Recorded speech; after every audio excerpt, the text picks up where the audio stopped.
Salut à toi, bienvenue dans cette nouvelle vidéo. Comment faire du dropshipping ou du e-commerce en Afrique? C'est le sujet dont je vais aborder aujourd'hui. Pour cela, je vais vous parler de 3 possibilités et vous aurez juste à choisir une. Ceci va dépendre de votre budget de départ et aussi de vos préférences. Si tu tombes sur mes vidéos pour la première fois, moi c'est Martin Soupi et sur cette chaîne nous parlons entrepreneuriat. Je vais aller de manière décroissante, c'est-à-dire de la 3e à la première. Donc reste concentré car la première est pour moi la méthode la plus appropriée et c'est la méthode qui te permet de passer à une étape supérieure. Sans plus tarder, entamons le sujet proprement dit. La méthode numéro 3 est la vente à travers les réseaux sociaux. Alors vendre sur les réseaux sociaux est la méthode la plus basique pour présenter un produit ou un service que vous vendez car vous avez juste besoin d'un réseau social. Juste à titre de rappel, je vous ai montré dans une vidéo comment vous pouvez vendre un produit ou un service sur Instagram. Donc lorsque vous vous lancez en e-commerce ou en dropshipping en Afrique, il existe des techniques que vous pourrez mettre sur pied pour vendre vos produits uniquement avec des réseaux sociaux. Avec cette méthode, vous avez pour avantage que vous ne dépensez pas de l'argent pour pouvoir présenter vos produits. Ceci dit, vous n'avez pas besoin d'un site ou alors quoi que ce soit. Vous avez juste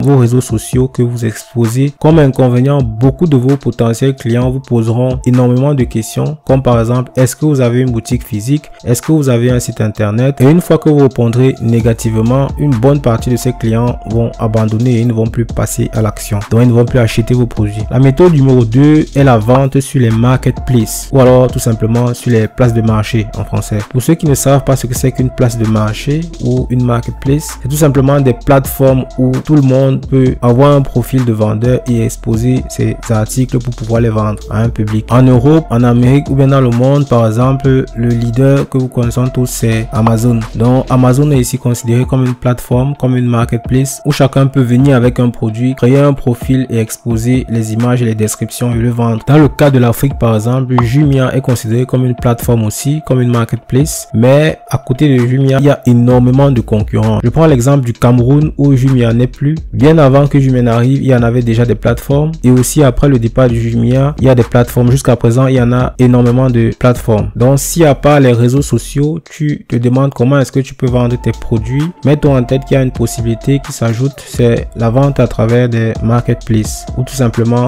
à travers des places de marché. Avec cette option, vous avez pour avantage que vous ne dépensez pas un centime pour la création de votre site internet. Vous avez tout simplement une plateforme qui est déjà prête. Tout ce que vous avez à faire, c'est créer un compte en tant que vendeur, mettre les photos de votre produit et vous vendez. Dans ce cas, la logistique aussi est assurée par la plateforme. Ça veut dire que vous n'avez pas besoin d'organiser l'expédition. Vous vous occupez juste de stocker vos marchandises. Soit vous stockez chez vous ou alors vous stockez ça dans les entrepôts de la plateforme. Ça dépend de ce que la plateforme offre. Comme inconvénient, si la plateforme décide de fermer son entreprise, alors votre business aussi va tomber à l'eau. Je prends l'exemple de Jumia qui a fermé il y a 1 ou 2 ans. Ceci dit, si vous êtes vendeur et que vous avez eu à exposer vos produits sur Jumia, alors vous êtes obligé de stopper votre activité parce que l'expédition n'est plus possible. Les gens ne vont plus acheter à travers cette plateforme-là. Donc, une fois que vous êtes sur ce genre de plateforme, vous êtes peut-être limité. Un autre inconvénient est que vous n'avez pas la possibilité de relancer un client qui a acheté un de vos produits. Il faut noter que en marketing, lorsque vous vendez un produit à quelqu'un, vous pourrez le contacter quelques semaines plus tard pour lui vendre un produit complémentaire. Et lorsque vous êtes enregistré sur ces places de marché, généralement, vous n'avez pas accès aux informations de ceux qui ont acheté vos produits. Ça veut dire en d'autres termes que vous ne pouvez pas les relancer. L'option numéro 1 est la vente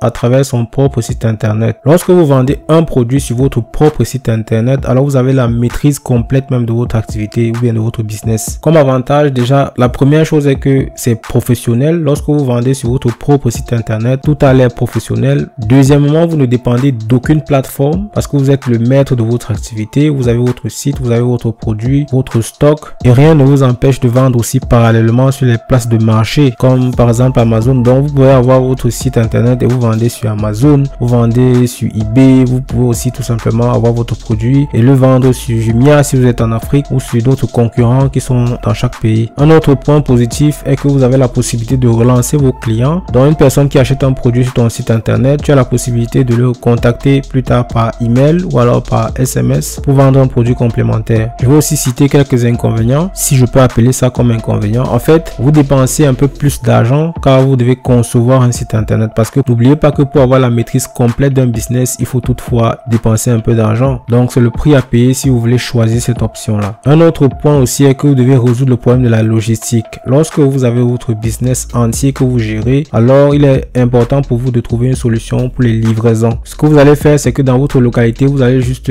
entrer en contact avec les entreprises qui sont spécialisées dans la livraison des colis et vous faites des partenariats, vous vous arrangez et vous tombez d'accord sur comment est-ce qu'ils peuvent livrer vos marchandises chaque fois qu'il y a des commandes. C'était tout pour la vidéo d'aujourd'hui. Dites-moi en commentaire quelle méthode vous trouvez idéale pour vous. Comme d'habitude, je suis ouvert à toutes questions et à toutes suggestions, donc bien vouloir les mentionner en commentaire ou en m'écrire personnellement si vous en avez. Je les répondrai personnellement. À la prochaine vidéo et passez à l'action. Ciao.